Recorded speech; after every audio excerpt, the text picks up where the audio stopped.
The cold vacuum of space stretched endlessly around the Krovan battle station.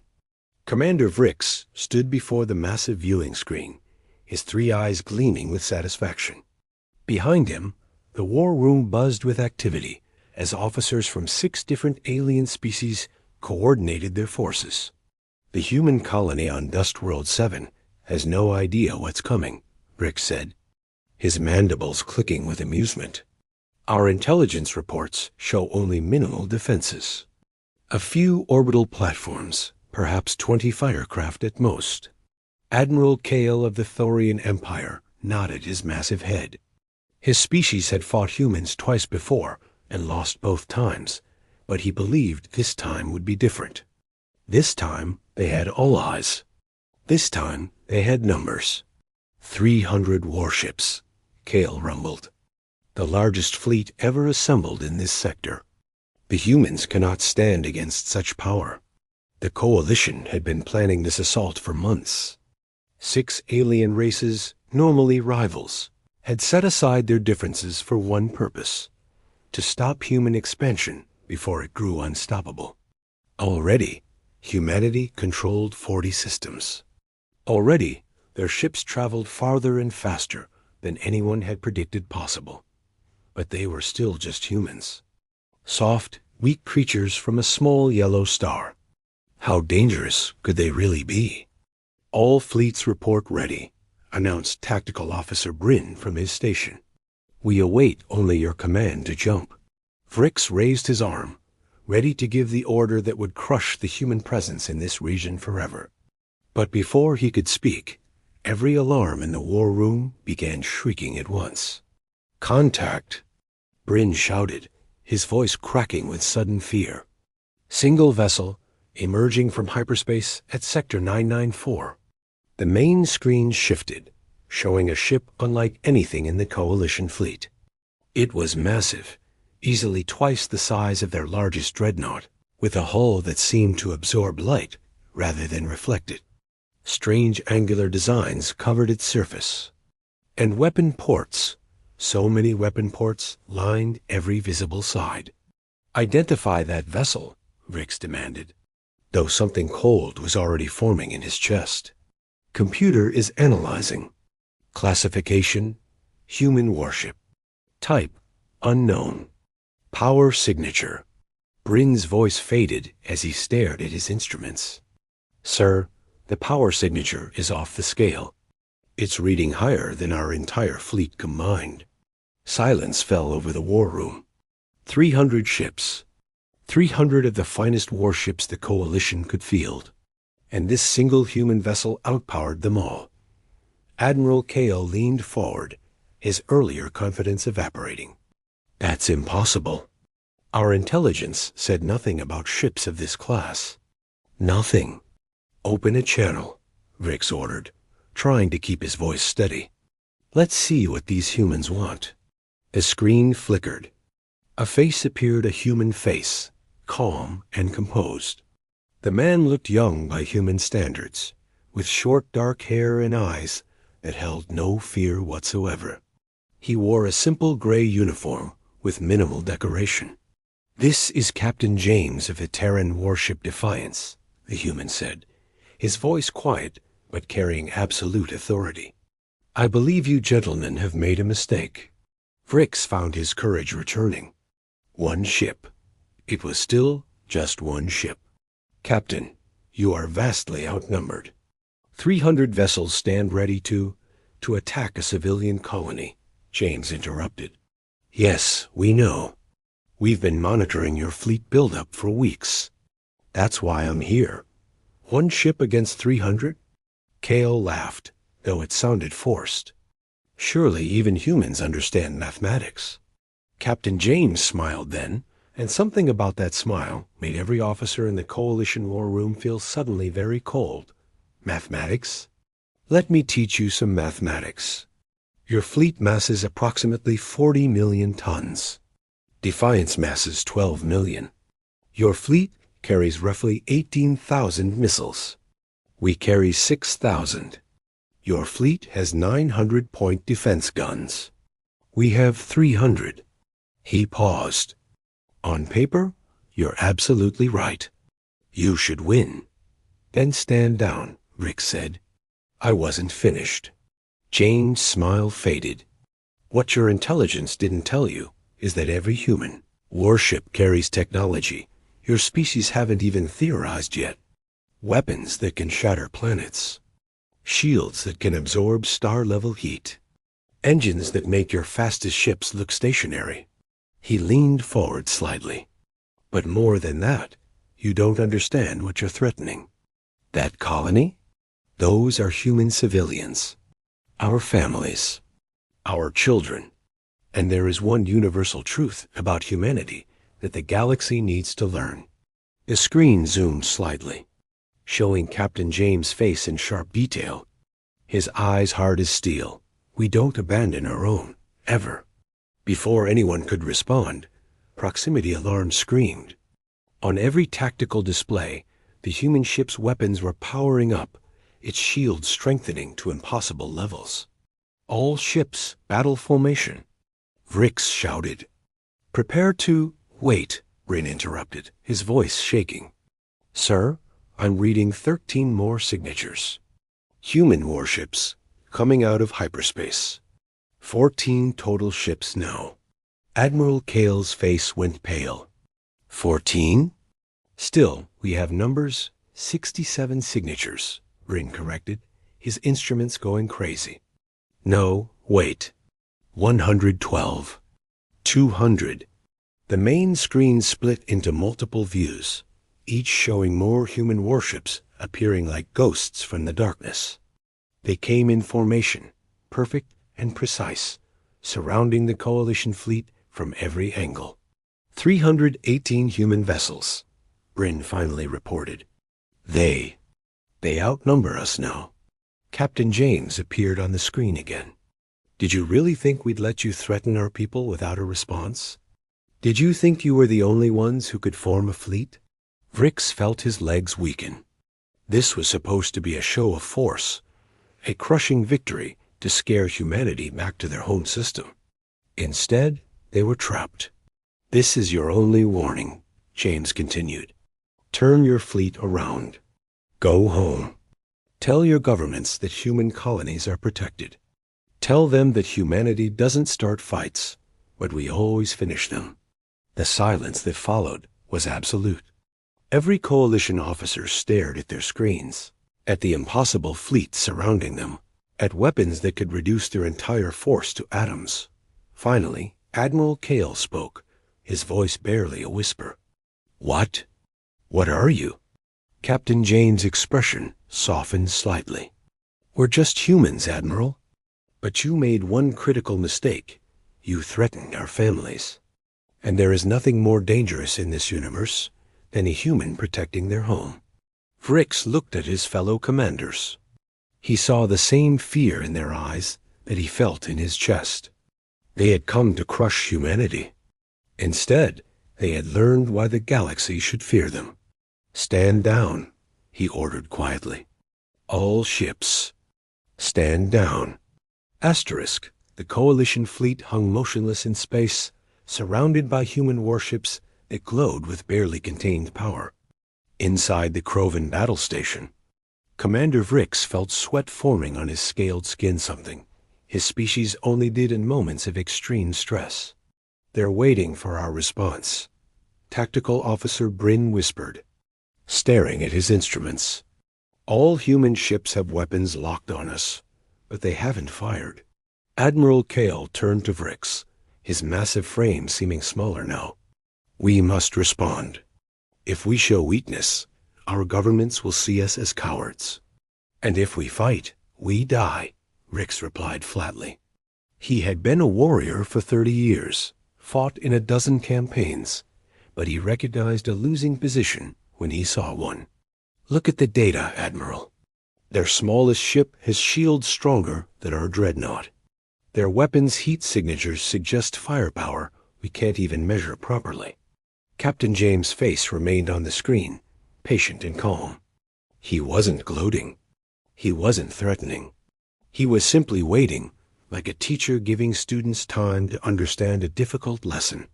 "This doesn't make sense," said Commander Trill of the Vexen Armada, her voice tight with confusion. "Our intelligence was thorough. We studied human military capacity for months. Where did these ships come from?" Vrix pulled up the intelligence reports on his personal display, scanning through them with growing horror. Suddenly, he understood. "We counted their military fleet," he said slowly. "Warships assigned to their navy, stationed at military bases, patrolling trade routes. What we didn't count was—" He trailed off, the realization hitting him like a physical blow. "What?" Kale demanded. "Their civilian sector," Vrix finished. "Every one of these new ships, they're not military vessels. Look at the hull markings. Mining companies, trade corporations, private security firms, even research institutions." Bryn checked his instruments, his eyes widening. "He's right. The IDs are broadcasting civilian registration codes. That ship there, the one with enough firepower to level a moon, belongs to something called the Outer Rim Trading Collective." "A trading company has a warship?" Trill asked, disbelief clear in her voice. Captain James spoke again, and somehow he'd heard their conversation. "You're starting to understand. That's good. Let me explain something about human culture that your intelligence officers missed." The main screen changed, showing various human ships going about normal activities. Cargo vessels with military-grade shields. Mining ships equipped with weapons designed for asteroid work, but capable of ship-to-ship combat. Even passenger liners with point defense systems. "Every human ship, civilian or military, is built to fight," James continued. "We came from a dangerous world. We evolved as survivors. When we reached space, we didn't forget those lessons. Every colony has defenses. Every trading route has armed escorts. Every civilian ship can turn into a warship if our people are threatened." He gestured to the fleet around him. "These 318 vessels? I made 6 calls. 6. It took 20 minutes for them to drop what they were doing and come protect their fellow humans. Mining crews, merchant captains, research scientists, they all came. Because that's what humans do." Vrix felt something he hadn't experienced in years. Genuine fear. Not fear of death in battle. That was something any soldier accepted. This was deeper. Fear of having made an enemy that couldn't be defeated, couldn't be reasoned with, couldn't be stopped. "You could have destroyed us the moment we entered this system," Admiral Kale said, his voice heavy. "Why didn't you?" For the first time, Captain James' expression showed something other than calm authority. He looked almost sad. "Because we don't want to fight you, Admiral. Humanity didn't come to space looking for enemies. We came looking for friends, for trading partners, for new ideas and cultures to learn from. We built our strength not because we wanted war, but because we knew we might need to defend the peace." He paused, letting his words sink in. "But make no mistake, if you force us to choose between peace and protecting our people, we'll choose our people every single time. And you cannot win that fight." The war room remained silent. Every coalition officer knew the truth now. They had come to crush a threat before it grew too powerful, but they were already too late. Humanity wasn't becoming dangerous. They had always been dangerous. The coalition had simply mistaken restraint for weakness. "I'm sending you information," James said. "Battle records from humanity's last major conflict, 200 years ago. A civil war between our own colonies. You should see what humans do to each other when we fight. Then imagine what we'll do to anyone who threatens our civilians." Data began flooding coalition systems. Vrix opened one file at random and immediately wished he hadn't. The human civil war had lasted 3 months. 3 months. In that time, 5 entire planetary systems had been rendered uninhabitable. weapons that cracked tectonic plates, viruses that could wipe out ecosystems, kinetic bombardments that changed planetary orbits. And they had done this to themselves. That war ended, James continued, because both sides realized we were destroying everything we'd built. We made a choice never again would human fight human with total warfare. We united. We focused our strength outward for defense only. He leaned forward again. But the capability didn't go away. The weapons still exist. The will to use them still exists. We just chose not to, unless we have no other option. Commander Trill found her voice. What do you want from us, Captain? Simple. Go home. Tell your leaders that human space is not to be threatened. Tell them we'll trade fairly, negotiate honestly, and fight alongside allies against common enemies. But tell them that if they threaten our colonies, our ships, our people, they'll face every human in the galaxy. And if our governments don't listen? Vrix asked, though he already knew the answer. Captain James didn't blink. Then we'll teach them the same lesson we're teaching you today. But the next lesson won't be as gentle. Gentle. Vrix almost laughed. They were surrounded by enough firepower to sterilize a dozen worlds, and the human called this gentle. All ships, Vrix announced, his decision made. Begin withdrawal. Coordinates for home systems. We are leaving this sector. Commander. One of the Thorian officers protested. Our mission was based on false assumptions. Vrix cut him off. I will not lead 300 ships and 90,000 soldiers to their deaths because our intelligence was wrong. We are leaving. Anyone who has a problem with that decision can file a complaint with my corps after they explain to the humans why they're staying. No one argued further. The coalition fleet began to turn. Slowly, carefully, keeping weapons powered down and shields at minimum. The human ships tracked their every movement, but didn't interfere. Captain James, Rick said, forcing himself to look at the human's face one more time. May I ask a question? Of course. If we had attacked that colony, would you really have fought all of us with just your ship? Before the others arrived? Captain James was quiet for a moment. Then he nodded. Yes, I would have. And I would have died. But I would have taken at least 50 of your ships with me, and the destruction would have given the colonists time to evacuate. Sometimes, Commander, one ship is enough if the person commanding it refuses to back down. Vrix understood then. It wasn't the technology that made humans dangerous. It wasn't their numbers or their weapons or their ships. It was their absolute, unshakable commitment to protecting each other. They would die before abandoning their own. They would fight impossible odds without hesitation. We will not threaten human space again, Vrix said quietly. You have my word. I believe you, Commander.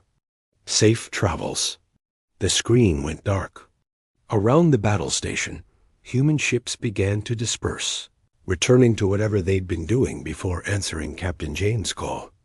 Within minutes, only the Defiance remained, watching silently as the Coalition fleet jumped away.